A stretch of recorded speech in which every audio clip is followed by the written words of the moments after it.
Hi hello welcome to cricket మావా.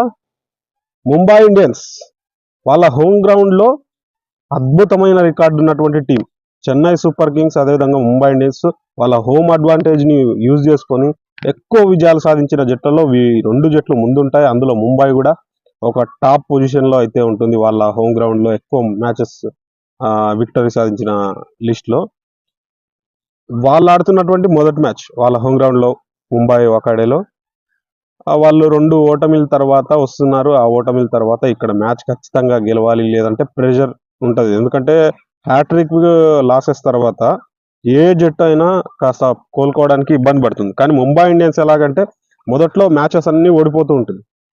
2013 are 15 season లో అనుకుంటా 7 మ్యాచెస్ ఓడిపోయిన తర్వాత కూడా వాళ్ళు ట్రోఫీని గెలిచారు. అలా ఉంటుంది ముంబై ఇండియన్స్ కంబ్యాక్. ఇక్కడ బుమ్రా లేకపోవడంతో ముంబై ఇండియన్స్ కి ఆ కంబ్యాక్ అనేది ఎలా వస్తుంది, మరి బౌలర్స్ ఎంత మేరకు రాణిస్తారు, వాళ్ళ హోమ్ కండిషన్స్ లో బ్యాటర్స్ ఎలా రాణిస్తారు, ఓపెనర్ వైఫల్యం అయితే మళ్ళీ మళ్ళీ కనిపిస్తుంది. ఇటు రోహిత్ శర్మ గత 2 మ్యాచ్ల్లో కూడా త్వరగా అవుట్ అవ్వడం అనేది కూడా వాళ్ళకి కనిపిస్తూ వచ్చింది. కాబట్టి ఇక్కడ కోల్కతా నైట్ రైడర్స్ ఒక ఓటమి తర్వాత, వాళ్ళు చెన్నైతో ఓటమి తర్వాత మ్యాచ్ లో మంచి విక్టరీని అయితే సాధించి ఆ విక్టరీతో వాళ్ళు ఒక జోష్ లో వస్తున్నారు. ఎందుకంటే క్వింటన్ డికాక్ లాస్ట్ మ్యాచ్ లో ఆల్మోస్ట్ గా సెంచరీ కొట్టేశాడు. అంత మంచి ఫామ్ లోకి వచ్చాడు. ఫామ్ లో వచ్చినటువంటి వాళ్ళ ఓపెనర్ మొదటి మ్యాచ్ లో అజింక్య రహానే అద్భుతంగా ఆడాడు. రెండో మ్యాచ్ లో క్వింటన్ డికాక్ అద్భుతంగా ఆడాడు. కాబట్టి ఇక్కడ వీళ్ళు వాళ్ళ టాప్ ఆర్డర్ లో ఒక ఇద్దరు బ్యాట్స్మెన్స్ ఫామ్ లో ఉన్నారు. ఆ తర్వాత రసూల్ లాంటి వ్యక్తులు, అదేవిధంగా రింకు సింగ్ లాంటి వాళ్ళు కాస్త పరుగులు కొడితే, బౌన్సీ పిచ్ దొరికినప్పుడు కాస్త పరుగులు కొట్టినా కానీ అడ్వాంటేజ్ అయితే ఉంటుంది ఆ కేకేఆర్ కి. కాబట్టి దాన్ని యూజ్ చేసుకొని కేకేఆర్ ఇక్కడ ఖచ్చితంగా ముంబైని మేము మళ్ళీ కొట్టి మా విజయబాట కొనసాగించాలని చెప్పేసి వాళ్ళు అనుకుంటారు. ఎలాగైనా మొదటి విజయాన్ని అందుకొని మేము ఫామ్ లోకి రావాలని ముంబై ఇండియన్స్ అనుకుంటుంది. ఇలాంటి సిచ్యువేషన్ లో వాన్ఖాడేలో మంచి బ్యాటింగ్ ట్రాక్ ఉంటుంది, మంచి బౌన్సీ పిచ్ ఉంటుంది. సూర్యకుమార్ యాదవ్ లాంటి వాళ్ళు శుభ్రంగా కొడతారు, దాంట్లో ఎలాంటి డౌట్ లేదు. ఎందుకంటే లాస్ట్ మ్యాచ్ లో ముంబై ఓడిపోయినప్పటికీ సూర్యకుమార్ యాదవ్ టచ్ లోకి వచ్చాడు. అది ముంబైకి ఇప్పుడు ప్రజెంట్ ఉన్న సిచ్యువేషన్ లో అడ్వాంటేజ్. ఇక బౌలింగ్ విషయంలో మాత్రం బుమ్రా లేకపోవడం అనేది ముంబై ఇండియన్స్ కి చాలా పెద్ద మైనస్ అని చెప్పొచ్చు. ఎందుకంటే బుమ్రా ఉంటే సిచ్యువేషన్ ఇంకోలా ఉండేది. ఇక్కడ ట్రెడ్ బోల్ట్ కానీ దీపక్ చహర్ కానీ ఆ ఫీల్డ్ రిస్ట్రిక్షన్ ఉన్న 6 ఓవర్స్ లోపల వికెట్స్ రాబట్టలేకపోతున్నప్పుడు, ఒకప్పుడులాగా బోల్ట్ ఆ రిధమ్ అయితే తీసుకురాలేకపోతుండో ఆ రిధమ్ ని తీసుకొచ్చి ఇక్కడ క్వింటన్ డికాక్ ని ఎంత త్వరగా అవుట్ చేస్తాడు అనే దానిపైన మ్యాచ్ రిజల్ట్ ఉంటుంది. ఎందుకంటే క్వింటన్ డికాక్ ఒకసారి సెట్ అయితే కొడుతూనే ఉంటాడు. అది ముంబై ఒకడే పిచ్ మీద క్వింటన్ కి చాలా అనుభవం ఉంది. కాబట్టి ఖచ్చితంగా ఇక్కడ శుభ్రంగా మంచి బౌన్సీ పిచ్ వస్తుంది, శుభ్రంగా ఆడదాం అనుకుంటాడు. కానీ క్వింటన్ డికాక్ కి ఆపోజిట్ గా ట్రెడ్ బోల్ట్ కి కూడా మంచి రికార్డు ఉంది, వికెట్స్ తీసిన రికార్డు ఉంది. కాబట్టి తనని త్వరగా అవుట్ చేయాలి. అదేవిధంగా హర్షిత్ రాణా, వైభవ్ వీళ్ళందరినీ ఎదుర్కొంటూ ముంబై ఓపెనర్స్ ఏ విధంగా రాణిస్తారనేది కూడా వాళ్ళకి ఒక పర్టికులర్ మెజర్మెంట్ పెట్టి కొట్టగలుగుతారా లేదా అనే దానిపైనే కూడా ముంబై అవకాశాలు ఉంటాయి. ఎందుకంటే స్పెన్సర్ జాన్సన్ లాంటి ఒక లెఫ్ట్ హ్యాండ్ సీమర్ కనుక ఎదురు అయినప్పుడు ఎలా ఆడగలుగుతారు? Rohit Sharma left hand seamers కి చాలా సార్లు దొరికిపోయిన సందర్భాలు ఉన్నాయి.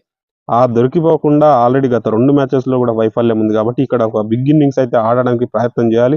ఎందుకంటే వాళ్ళ హోమ్ గ్రౌండ్ కాబట్టి హోమ్ గ్రౌండ్ లో ఖచ్చితంగా ఇక్కడ విక్టరీతో ముంబై ముందుకు దూసుకెళ్లాలనే ఆలోచనలో ఉంటుంది. కాబట్టి ఇక్కడ కొట్టాలి. అదేవిధంగా విఘ్నేష్ పుత్తూర్ని ఏ విధంగా యూజ్ చేసుకుంటారు? ఎందుకంటే మొదటి మ్యాచ్ లో చెన్నై మీద మా మ్యాచ్ ఓడిపోయినప్పటికీ అక్కడ మంచి వికెట్స్ అయితే రాబట్టగలిగాడు. విఘ్నేష్ పుత్తూర్ని ఎలా వాడతారు ఈ బౌన్సీ ట్రాక్ మీద అనే దానిపైన కూడా ముంబై ఇండియన్స్ ప్రణాళికలు ఖచ్చితంగా వేస్తూ ఉంటుంది.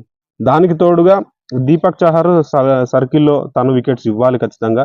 ఎందుకంటే తను ఆ యూజ్ చేసుకునేది తనని అక్కడ ఖచ్చితంగా స్వింగ్ దొరుకుతుంది. ఆ స్వింగ్ దొరికే సమయంలో వికెట్లు రాబట్టాలనుకుంటారు. కాబట్టి అక్కడ మొదట్లో వికెట్లు ఇవ్వాలి.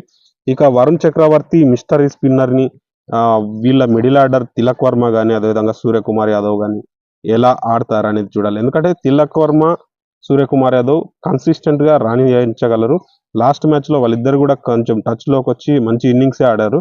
వాళ్ళు స్పిన్నర్ ని వరుణ్ చక్రవర్తి తన మిస్టరీ బాల్స్ ని ఎదుర్కొంటూ కాస్త అక్కడ వికెట్లు పడకుండా మిడిల్ ఆర్డర్లో వికెట్లు పడకుండా చూశారు అంటే ఫినిషింగ్లో హార్దిక్ పాండ్యా మళ్ళీ తను ఫినిష్ చేసే అవకాశాలు ఉంటాయి. ఎందుకంటే లాస్ట్ మ్యాచెస్లో చూసాం హార్దిక్ పాండ్యా స్ట్రగుల్ అవుతున్నాడు. అదేవిధంగా మింజు వీళ్ళు కూడా స్ట్రగుల్ అవుతున్నారు కాబట్టి వాళ్ళని ఎక్కడ బ్యాటింగ్ ఆర్డర్లో వాళ్ళు చేంజెస్ ఏమైనా చేస్తారా ముంబై అనేది చూడాలి. ఇక కోల్కతా విషయానికి వస్తే కోల్కతా లాస్ట్ మ్యాచ్లో విక్టరీతో వాళ్ళు 154 రన్స్ని 16 ఓవర్స్లో చేజ్ చేశారు. క్వింటన్ డికాక్ అద్భుతంగా ఆడాడు. రహానే కూడా మంచి ఫామ్లో ఉన్నాడు కాబట్టి వాళ్ళు కూడా శుభ్రంగా ఈ బౌన్సీ పిచ్ని యూజ్ చేసుకొని మంచిగా శుభ్రమైన స్కోర్ కొట్టాలి, లేదంటే చేజింగ్లో కూడా అద్భుతంగా ఆడాలనే ఉద్దేశంలో వాళ్ళు ఉంటారు కాబట్టి ఈ విక్టరీ మాత్రం ముంబైకి ఖచ్చితంగా ఈ మ్యాచ్లో విక్టరీ అనేది ఖచ్చితంగా అవసరం అని చెప్పాలి. కోల్కతా కంటే కూడా ముంబైకి చాలా అవసరం. ఎందుకంటే బుమ్రా లేని తరుణంలో వాళ్ళ టీం కాస్త వీక్గా అనిపిస్తుంది బౌలింగ్ విషయంలో. కాబట్టి ఆ బౌలింగ్ విషయంలో లోటుపాట్లని సరిదిద్దుకుంటూ బ్యాటింగ్లోనే వాళ్ళు కవర్ చేయాలి. ఎందుకంటే తిలక్ వర్మ, సూర్యకుమార్ యాదవ్ ఈ పిచ్ మీద వాళ్ళ ఒక విక్టరీ అయితే సాధించడానికి వీళ్ళిద్దరు కూడా యంగ్ బ్యాటర్స్ యూజ్ కావాలి. రోహిత్ శర్మ తనకు నచ్చినటువంటి బ్యాంగ్ అప్రోచ్తోని కొన్ని పరుగులు అయితే ఇవ్వాలి. 50s 100s ఇవ్వకపోయినా ఒక 40s అయితే తను స్పీడ్గా ఇచ్చే ఆ 40s అయితే కాస్త తొందరగా ఇవ్వాలి. ఎందుకంటే ముంబై ఇండియన్స్కి ఆ 40s అనేది ఇప్పుడు అవసరం. ఆ అవసరాన్ని మరి రోహిత్ శర్మ ఎలా రాబట్టగలుగుతాడని చూడాలి. మరి ఈ మ్యాచ్ ముంబై గెలుస్తుందా, కోల్కతా గెలుస్తుందా అనేది చూద్దాం.